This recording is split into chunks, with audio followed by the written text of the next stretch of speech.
በትምህርት ቤት በተማራችሁት መሰረት ግብረ ስጋ ግንኙነት ነው የሚባል ተመራችኋል አይደል? ያ ነገር ወንድና ሴቶች ከፈጸሙ ሁለቱም ምን ማድረግ አለባቸው? ገላ መታጠብ አለባቸው።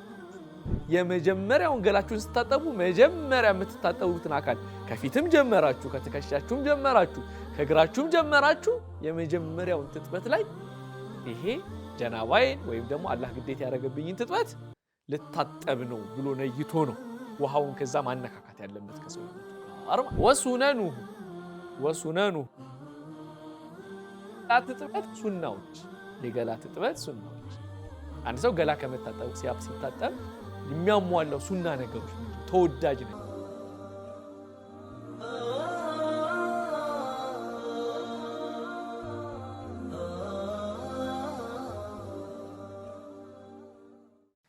بسم الله الرحمن الرحيم الحمد لله رب العالمين والصلاة والسلام على رسول الله كبران أفريكا تي في ተመልካቾቻችን እየተማማርን ያለነው በሻፊዒ መዝሀብ መሰረት የተዘጋጀ አጠር ያለች ለልጆች ምቹ የሆነን አልሙኽተሰር الصغير የሚባለውን ኪታብ ነው። ኪታቡ በተለያዩ የኪታብ መደብሮች ውስጥ የሚገኝ ስለሆነ ወላጆች ይህን ኪታብ እየገዛችሁ ልጆቻችሁ ስለ ጧሃራቸው፣ ስለ ተየሙም፣ ስለ ሰላት፣ ስለ ጾም፣ ስለ ተለያዩ ነገሮች እንዲማሩና እንዲከታተሉ አደራ እያልኩኝ የዛሬውን ቂራአታችን እጀምራለሁ። እስኪ አንዳችሁ ከእናንተ መካከል አንዷን ፈስል ይቅራልኝ እስኪ። فصل ويجب الغسل من 5 أشياء: من علاج الحشفة في الفرج من خروج المني ومن الحيض والنفاس والولادة. طيب እንግዲህ ከዚህ በፊት አንድ ሰው መቼ ነው ሐደስ ላይ የሚሆነው የሚለውን ተናግረናል። ሐደስ ማለት የምን ተቃራኒ ነው ብለናል? ይመልስ። ሐደስ የጧሃራ ተቃራኒ፣ ውዱ ያለው ሰው መስገድ የሚችል ሰው ተቃራኒ። አንድ ሰው ሐደስ ላይ ሆነ ማለት መስገድ አይችልም ማለት ነው። ለምሳሌ ውዱ አጥፍቻለሁ ስትል ምን አልችልም ማለት ነው? መስገድ አልችልም። አሁን ይሄን ካወቃችሁ ሐደስ የሚባለው ነገር በሁለት ይከፈላል። አንደኛው ሐደስ ትንሹ ሐደስ الحدث الأصغر ነው። ግልጽ ነው። ሐደስ الأصغر ትንሹ ሐደስ የሚባለው አንድ ሰው ውዱ የሚያስጠፋ ነገር ከመጣበት ይሄ ትንሹ ሐደስ አጋጥሞታል። ማለትም ሽንት ከሸና በምንድን ነው ይሄንን ወደ መስገድ የሚሄደው? በምንድን ነው? በውዱ አይደለ? ስለዚህ ይሄ ትንሹ ሐደስ ነው ያለበት። ሌላ ደግሞ ትልቁ ሐደስ አለ። ትልቁ ሐደስ የሚባለው አንድ ሰው መስገድ ከፈለገ ያ ነገር ካጋጠመው በኋላ ልስገድ ካለ መስገድ የሚፈቀድለት ገላውን ከታጠበ በኋላ ነው። የመጀመሪያው ትንሹ ያለው ምንድን ነው የሚጠበቅበት? ውዱ። አሁን ደግሞ የምንቀራው ምን የሚጠበቅበት ነው? ገላ መታጠብ። ለምሳሌ ሽንት ሸንቶ አንድ ሰው ከዛ በኋላ መስገድ ከፈለገ ገላ ነው የሚታጠበው ወይስ ውዱ? ስለዚህ ትንሹ ነው ማለት ነው። ግልጽ ነው። ግልጽ ያለ አየር ከወጣውስ ውዱ፣ ብልቱን ከነካስ ውዱ። ስለዚህ እነዚህ ሁሉ ካጋጠሙት ምንድን ያጋጠሙት? ትልቁ ወይስ ትንሹ ሐደስ? ትንሹ ሐደስ። ግልጽ ነው። ግልጽ አይደለም? ይሄ ትንሹ ሐደስ ላይ ያለ ሰው ምን ይከለከላል? ተነጋግረናል አይደለ? طيب ምንድን ነው የሚያጠፋው ውዱእን? ተነጋግረናል።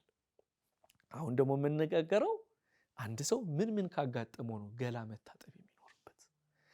ፈስሉን ወየጂቡ الغسل أو الغسل መታጠብ ግዴታ ነው።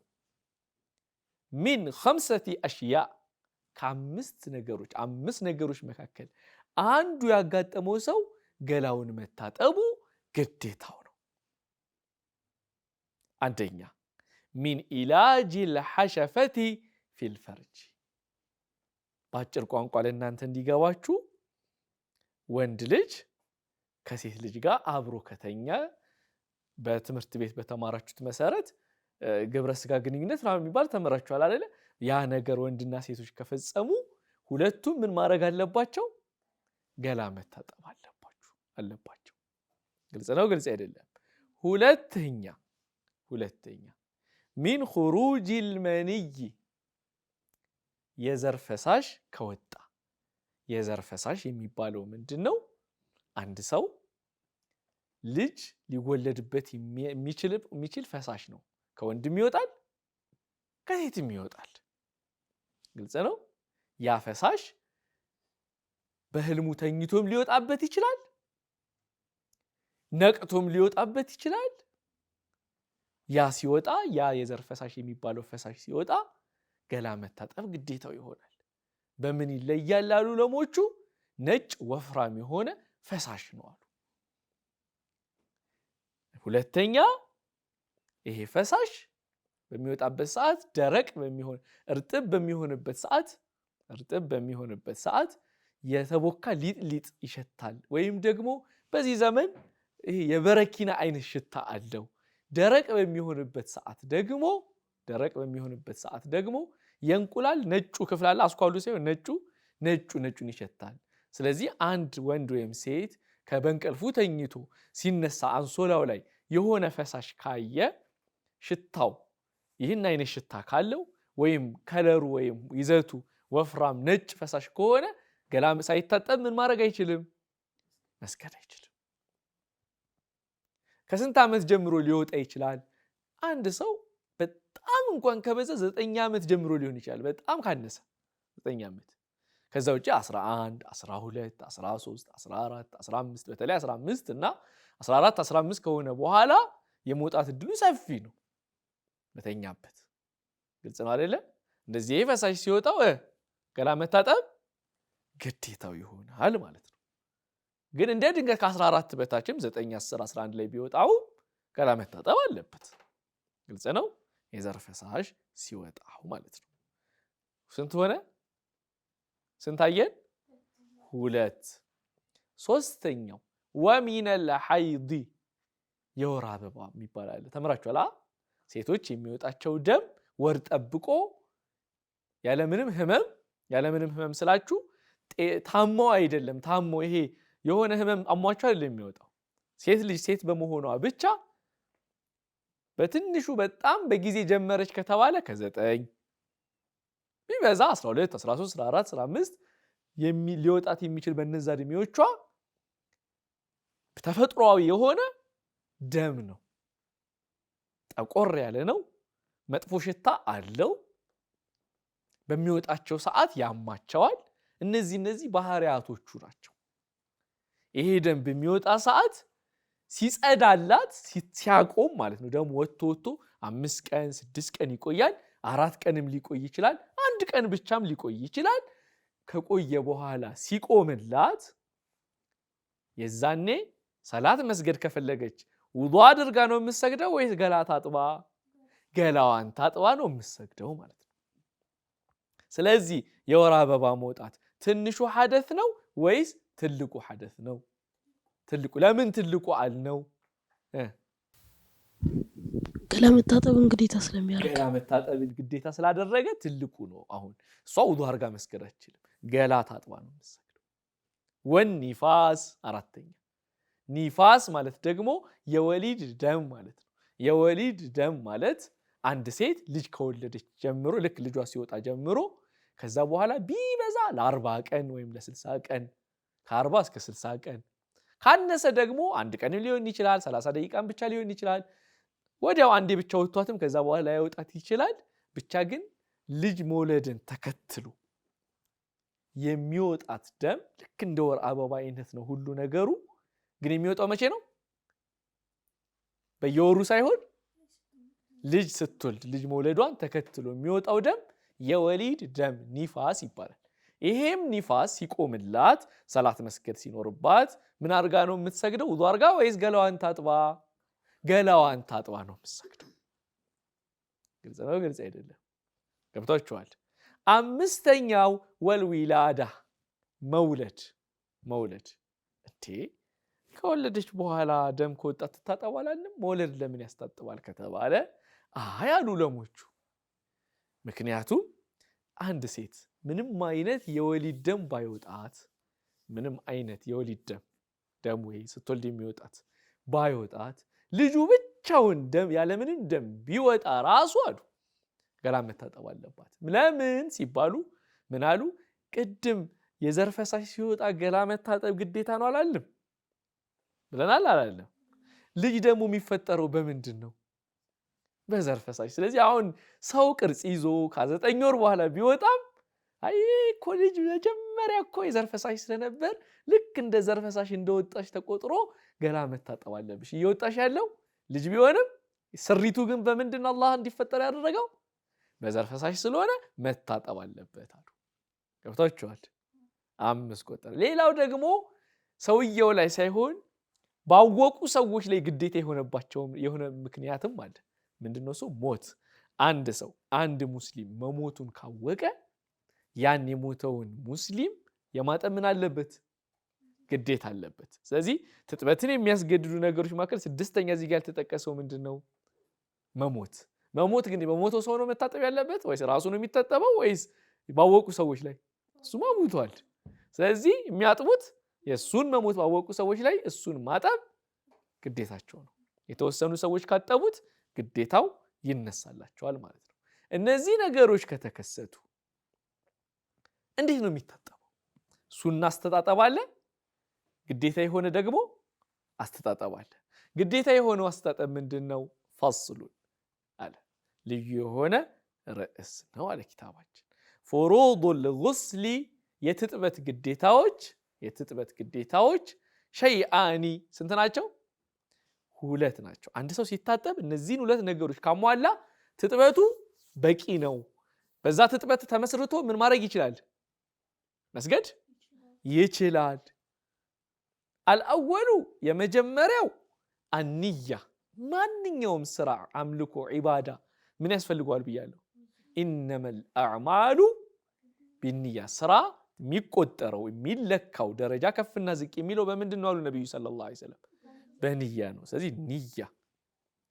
ገላውን ሲታጠብ ለምሳሌ አንተ ኳስ ተጫውተ በጣም አልቦ ከዛ በኋላ ወይም አንድ ሴት ለምሳሌ ሐይድ ላይ ነበርሽ፣ ሐይዷ ጸድቶላታል። ከዛ ቤት ውስጥ ብዙ ስራ ሰራችና በቃ ብዙ ስራ ሰራው ቤት ውስጥ እስኪ ልታጠብ ብላ ላዋን ምናምን የመሳሰሉት የቆሸሽኩትን ላጽዳ ብላ ብትታጠብ እሷ አሁን በዛ ትጥበት መስገድ ትችላለች? ለምን ብላ ነው የታጠበችው? ስለቆሸሽኩኝ እንጂ ሐደፌን ላነጻ ነው ብላ አይደለም። ግዴታ የሆነብኝን ትጥበት የሐይድ ትጥበትን ልታጠብ ብላ አይደለም አይደል? ስለዚህ አንቺ ትጥበት ቅድም የታጠብሽው እህቴ ለምንድን ነው? ለማጽዳት ራስሽን ለማጽዳት ብለሽ ነው። አሁን ደግሞ መታጠብ ያለብሽ ሁለተኛው ለምንድን ነው እንላታለን? ግዴታ የሆነብሽን ትጥበት ታጠቢ ትባላለች። ስለዚህ የመጀመሪያው የምናረገው ምንድነው? ንያ ነው። ወህወ እሱም የምንነይተው አንየንዊየ ረፍዐል ጀናባ የዘር ፈሳሽ የወጣው ሰው እንዲሁም ወንድና ሴት ግንኙነት ከፈጸሙ ምን ላይ ናቸው ይባላል? ጀናባ ላይ ናቸው ይባላል። ስለዚህ እኔ አሁን ያለብኝን ጀናባ ላነሳ ወደ ሰላት ውስጥ ልገባ ሰላት ለመስገድ ላነሳ ነው ብሎ ይነይታል። አው ወይም ረፍዐል ሐደሲል አክበር ትልቁን ሐደስ ምን ልል ላስወግድ፣ ትልቁን ሐደስ ከራሴ ላይ ላስወግድና ላነሳ ብሎ ነይቶ በውስጡ አስቦ፣ አው ወይም ከፈለገ ደግሞ ፈርደል ጉስሊ ግዴታ የሆነውን ትጥበት ልፈጽም ብሎ ነይቶ፣ አው ነሕወ ዛሊክ ወይም የመሳሰሉትን ነይቶ ምን ይበል ይታጠብ። መቼ ነው የሚነይተው? ዒንደ ገስሊ የመታጠቡ ጊዜ፣ አወሊ ጁዝኢን የመጀመሪያውን ክፍል፣ ሚን በደኒሂ የሰውነቱን የመጀመሪያውን ክፍል ሲታጠብ ነው የሚነይተው። ለምሳሌ ከወገብ በላይ ታጠበና ከወገብ በታች ሊታጠብ ሲል ቢነይት የሚቆጠርለት የትኛው ነው? ከምን በኋላ ነው የተፈጸመው? ከወገብ በታች። ከወገብ በላይስ ያለ ንያ ሳይነይት የታጠበው ትጥበት ዝም ብሎ ትጥበት ነው የሚሆነው። ግልጽ ነው። ስለዚህ የምትነይቱት መቼ ነው ማለት ነው? የመጀመሪያውን ገላችሁን ስታጠቡ መጀመሪያ የምትታጠቡትን አካል ከፊትም ጀመራችሁ፣ ከትከሻችሁም ጀመራችሁ፣ ከእግራችሁም ጀመራችሁ የመጀመሪያውን ትጥበት ላይ ይሄ ጀናባዬን ወይም ደግሞ አላህ ግዴታ ያደረገብኝን ትጥበት ልታጠብ ነው ብሎ ነይቶ ነው ውሃውን ከዛ ማነካካት ያለበት ከሰውነቱ ጋር ማለት ነው። ግልጽ ነው? ግልጽ አይደለም? ሁለተኛውስ የሚለውን ከረፍት በኋላ ደግሞ አርፈን ስንመለስ የምንቀጥለው ይሆናል።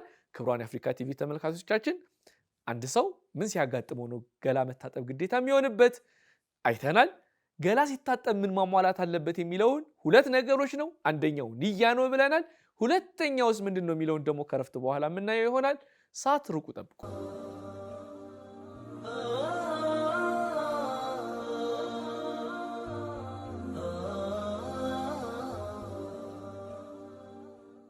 ብስሚላህ ራህማን ራሒም አልሐምዱሊላህ ረቢል ዓለሚን ወሰላቱ ወሰላሙ ዐላ ረሱሊላህ። ክቡራን የአፍሪካ ቲቪ ተመልካቾቻችን እያየን የቆየነው ገላን የሚያስታጥቡ ነገሮች ምን ምንድን ናቸው፣ አንድ ሰው ገላውን ሲታጠብስ ምን ማሟላት ግዴታው ነው የሚለውን አይተናል። አንደኛውን ብቻ እሱ ምንድን ነው? ገላ ሲታጠብ ማሟላት ያለበት ንያ ነው። ሁለተኛው አሳኒ ሁለተኛው ገስሉ መታጠብ ጀሚዕ ሸዕሪሂል ከሲፍ ጀሚዕ አጠቃላይ ሸዕሪሂል ከሲፍ የበዛ የሆነውን ፀጉሩ አጠቃላይ ወልኸፊፍ ያነሰ የሆነውንም ፀጉሩን በአጠቃላይ መታጠብ አለበት። ፀጉር ባለፈው ውዱ ላይ ስንነጋገር ምን አይነት ነው ብለናል። አንዳንዱ ብዙ ይሆናል፣ አንዳንዱ ትንሽ ይሆናል። ጺሙ ለምሳሌ ብዙ የሆነው ካጠገብ ልክ እኔና እሱ እንደምንተቀመጥ ነው ስናወራ ከፀጉሬ አልፎ ውስጥ ቆዳው የሚታይ ከሆነ ይሄ ፀጉር ብዙ ነው ወይስ ትንሽ? ትንሽ። ብዙ የሚባለውስ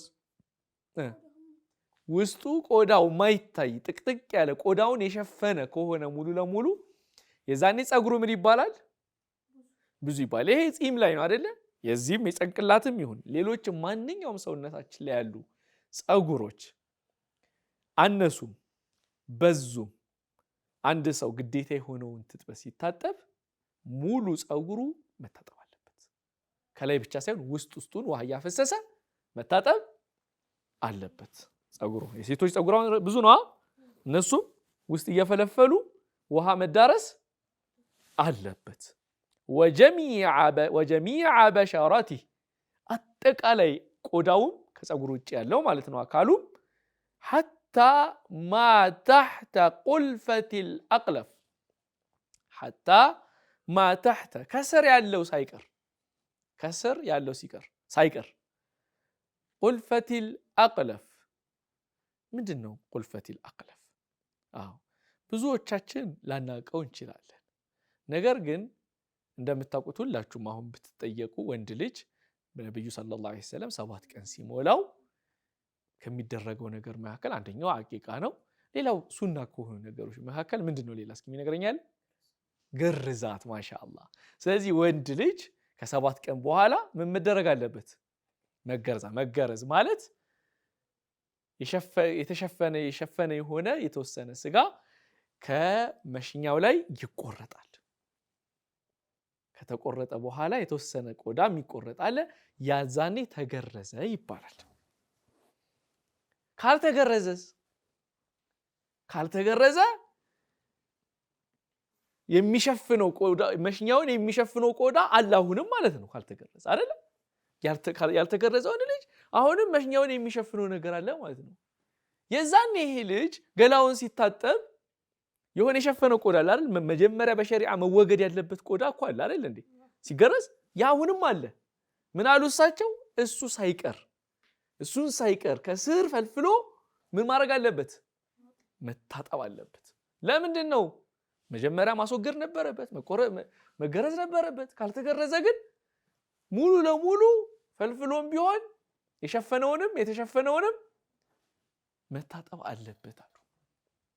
ግልጽ ነው? ግልጽ አይደለም? ስለዚህ ክቡራን የአፍሪካ ቲቪ ተመልካቾቻችን ልጆቻችሁን ያላስገረዛችሁ ካላችሁ ያማዋል ልጄ በኋላ ያለቅስብኛል፣ ብዙ ቀን እንቅልፍ ያሳጣኛል ብላችሁ ከሆናችሁ ልጁ ላይ የበለጠ ጫና እየጨመራችሁ 7 ዓመት ሞልቶትም ልስገድ ቢል ይሄ ልጅ ትክክለኛ የሆነ እስቲንጃ የማድረግ እድሉ ጠባብ ነው። በተለይ ደግሞ አቅመ አዳም ከደረሰ በኋላ መነጀሱ የማይቀር ስለሆነ ግዴታ ይሆንበታል የዛኔ መገረዝና የበለጠ እያከበዳችሁበት ስለሆነ የሚመጣው ልጆቻችሁን ያላስገረዛችሁ ልጆች ካላችሁ ሱናው አሁን በህፃንነቱ ነው። ግዴታው ደግሞ አቅመ አዳም የደረሰ ጊዜ ግዴታው ሰላት ግዴታ ስለሚሆንበት የዛኔ መገረዝም ግዴታ ስለሚሆንበት ካሁኑ ብታረጉ የተመከረና የተሻለ ነው ለማለት ነው በዚሁ አጋጣሚ። ያለበለዚያ ጧሃራ ሲያደርግ በጣም ይቸገራል ልጃችሁ ማለት ነው። طيب እሱ ሳይቀር ምን መደረግ አለበት?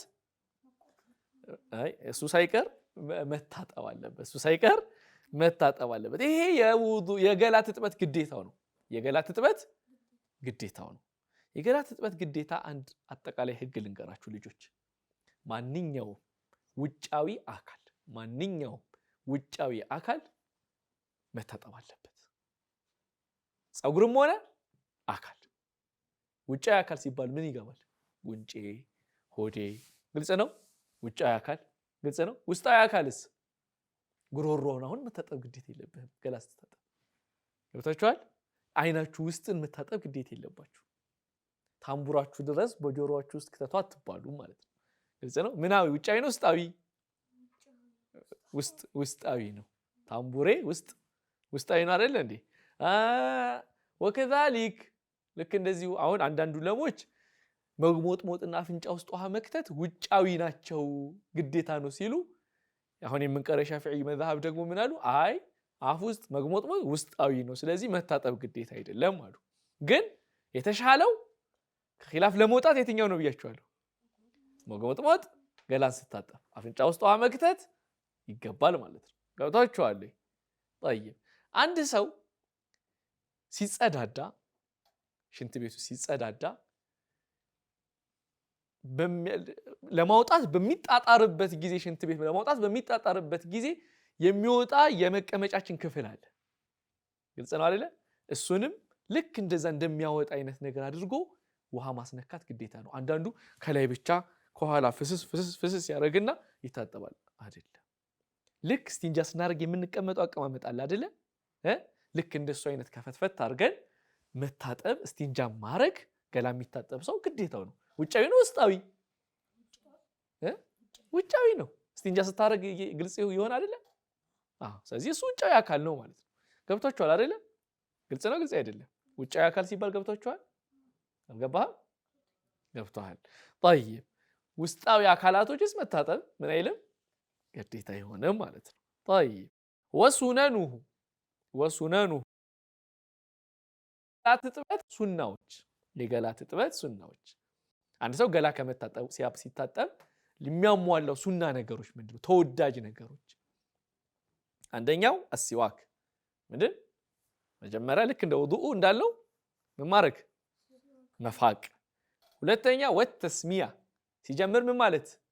ቢስሚላህ። ግን ሽንት ቤት ውስጥ የሚታጠብ ከሆነስ ገላውን ሽንት ቤት ውስጥ ያለ ስም ይጠራል አይጠራም? ይዛኔ ቢስሚላህ አይደል? ግልጽ ነው። طيب ሶስተኛ ውዱኡ። አንዳንዱ አሁን ሻወር ቤት ሽንት ቤቱ እዚህ ጋር ቀዳዳው ነው ትንሽ አንድ እርምጃ በኋላ ደግሞ የሻወር ምን አለው መፍሰሻ አለው። የዛኔ እዛ ሲታጠብ ቤቱ የምንድን ነው? ሽንት ቤትና ሻወር በጋራ ነው አይደለ? እዛው ነው ቢስሚላህ አይደል? አራተኛው ወተዓሁዱል መዓጢፍ መተጣጠፊያ ቦታዎችን እና የተጣጠፉ አካላቶችን መጠባበቅ፣ ትኩረት መስጠት። ለምሳሌ ይሄ መተጣጠፊያዎቻችን ግልጽ ነው። እንዲህ ብለህ በምታፈስበት ሰዓት እዚህ ጋር ሽብሽብ ያሉ አሉ አይደለ? ቆዳችን የተሰበሸባል።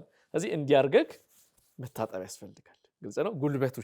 የጉልበቶቻችን ጀርባ ስናጥፈዋላ ጀርባዋ እሱን ትኩረት ሰጥቶ ውሃ መንካቱን እርግጠኛ መሆን አለብን። ግልጽ ነው። የጣቶቻችን መሃል ትኩረት መስጠት እንጂ ውሃ መንካት ማግኘታው ነው። ሌላ ቦርጭ ያላቸው ሰዎች ዝም ብለው በእንደዚህ አሁን እንደ ባለሁበት አይነት መንገድ ሲታጠቡ ቦርጫቸው ጋር ምን ያላለ የተሰበሰበ አለ አይደል ቆዳ። ስለዚህ ገላ ሲታጠቡ ምን ማድረግ አለባቸው ማለት ነው? ትኩረት መስጠት። እሱ ትኩረት እንዴት ነው የሚሰጡት? ወደ ላይ ሲንጠራሩ ምን ይሆናል? ይሄ ተሸብሽቦ የነበረው ቀጥ ስለሚል የዛኔ ውሃውን በላያቸው ላይ እያፈሰሱ ማጠብ ማለት ነው። ግልጽ ነው ግልጽ አይደለም? ወተኽሊሉ ሸዕር ፀጉሩን እየፈለፈሉ ከላዩ ላይ ዝም ብሎ ማፍሰስ እኮ ይችል ነበር ሙሉ ለሙሉ ውሃ ከነካው። ግን ደግሞ የበለጠ ውሃ መንካቱን እርግጠኛ ለመሆን ምን ያርግ? እየፈለፈለ ይታጠብ።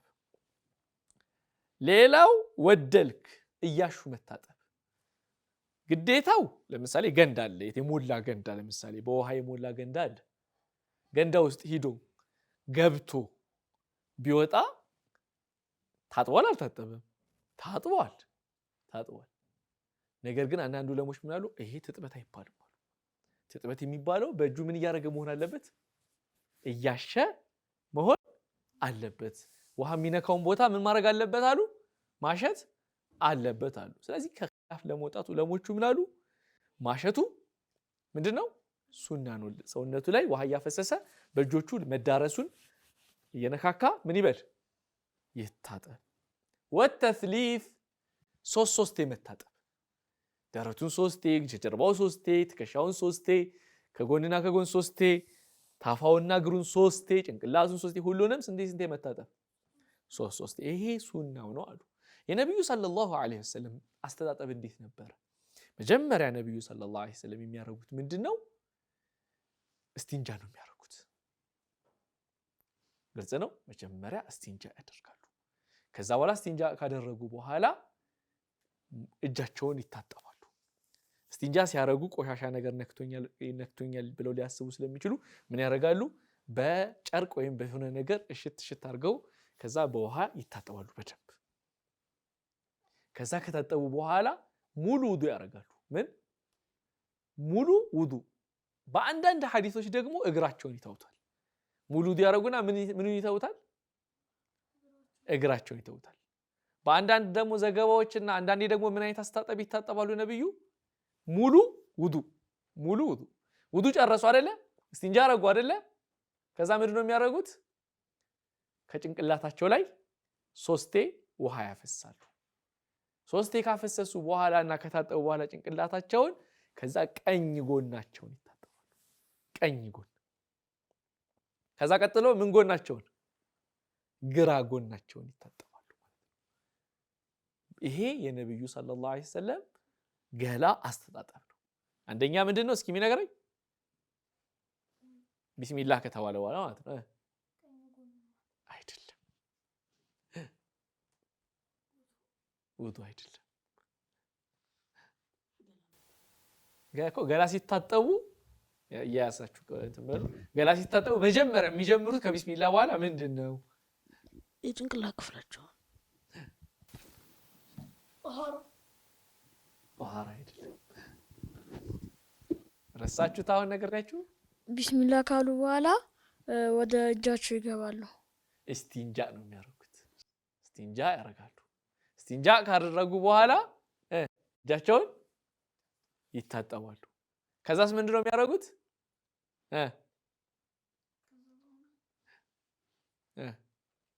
አንዳችሁ ጭንቅላታቸው ላይ ውዱ ያደርጋሉ ተው እንጂ እስቲንጃ ያደርጋሉ እጃቸውን ይታጠባሉ ውዱ ያደርጋሉ ውዱ ካደረጉ በኋላ ጭንቅላታቸው ላይ ውሃ ያፈሳሉ ጭንቅላታቸው ላይ ውሃ ካፈሰሱ በኋላ ቀኝ ጎናቸውን መጀመሪያ ቀጥለው ግራ ጎናቸውን ይታጠባሉ ይሄ ነብዩ ሰለላሁ ዐለይሂ ወሰለም አስተጣጠብ ነው ጥያቄ ያለው ሰው ይቀኝ እሺ ጠይቅ መታጠብ የምንለው በውሃ ብቻ ማስለቀት ነው ወይስ በሳሙና ምናምን ግዴታ መታጠብ አለብን እሺ ጥሩ ጥያቄ ነው አንድ ሰው ሐደሱል አክበር አሁን ውዱ ስናደርግ ሳሙና መጠቀም ግዴታ ይሆንብናል በውዱ ብቻ ስላደረግ በውሃ ብቻ ከታጠብን መስገድ እንችላለን አይደል አሁን እየቀራን ያለ ነው አንድ ሰው ሲታጠብ እንዴት ብሎ ይጽዳ ሳይሆን አንድ ሰው ገላ የሚያስታጥቡ ቅድም የቀራናቸው አሉ አይደለ ከነሱ ሐደስ ላይ ናት አይደለ ወይም ደግሞ መስገድ አትችልም አይደለ ወይ መስገድ አይችልም አይደለ ለመስገድ ምን አይነት ትጥበት ይታጠብ ለመስገድ ምን አይነት ትጥበት ይታጠብ ለመስገድ መታጠብ ያለበት ትጥበት ምንድነው ማለት ነው አሁን የጠቀስነው ያለ ሳሙናም ቢታጠብ በዛ ትጥበት መሰረት መስገድ ይችላል ግን እንደ ሰው በደንብ የቆሸሸ ሰው ላበላብ የሆነ ሰው ዝም ብዬ እንዳሁኑ ልታጠብ ቢል አሁንም መሽተቱ ወይም ደግሞ መቆሸሹ ምን ላይ ይችላል ላይቀር ይችላል ስለዚህ የዛኔ ሙስሊም የሆነ ሰው ደግሞ ነብዩ ሰለላሁ ዐለይሂ ወሰለም ጽዱ ሆኖ አላህ ጽዱዎችን ንጹሆችን ይወዳል ስላሉ ለመጽዳት ምን መጠቀም አለብን ማለት ነው ሳሙና መጠቀም ይኖርብናል ግን ያለ ሳሙና ታጥቦ መስገድ ይችላል አይችልም ገላ የሚያስታጥብ ነገር ያለበት ሰው ይችላል የዛሬው ፕሮግራም እዚህ ጋር እናጠናቅ ክቡራን የአፍሪካ ቲቪ ተመልካቾቻችን የዛሬው ፕሮግራማችን እዚህ ጋር ይጠናቀቃል። እናንተም ጥያቄ ካላችሁ ዩቲዩብ ላይ በሚለቀቅ ሰዓት ከታች ኮሜንት ላይ ጥያቄ ካደረጋችሁ የዚህ ፕሮግራም መዝጊያ ላይ ጥያቄዎቻችሁ ሁሉ ተሰብስቦ ከልጆቹ ጋር ከልጆቻችሁ የመጡ ጥያቄዎች የሚመለሱ ይሆናል። ወይም ደግሞ አልፈተዋ ፕሮግራም ላይ በመሻይኾቹ እየጠየቃችሁ መልስ ማግኘት ትችላላችሁ። የዛሬው ፕሮግራማችን እዚህ ጋር ይጠናቀቃል። ወሰላሙ አለይኩም ወራህመቱላሂ ወበረካቱ።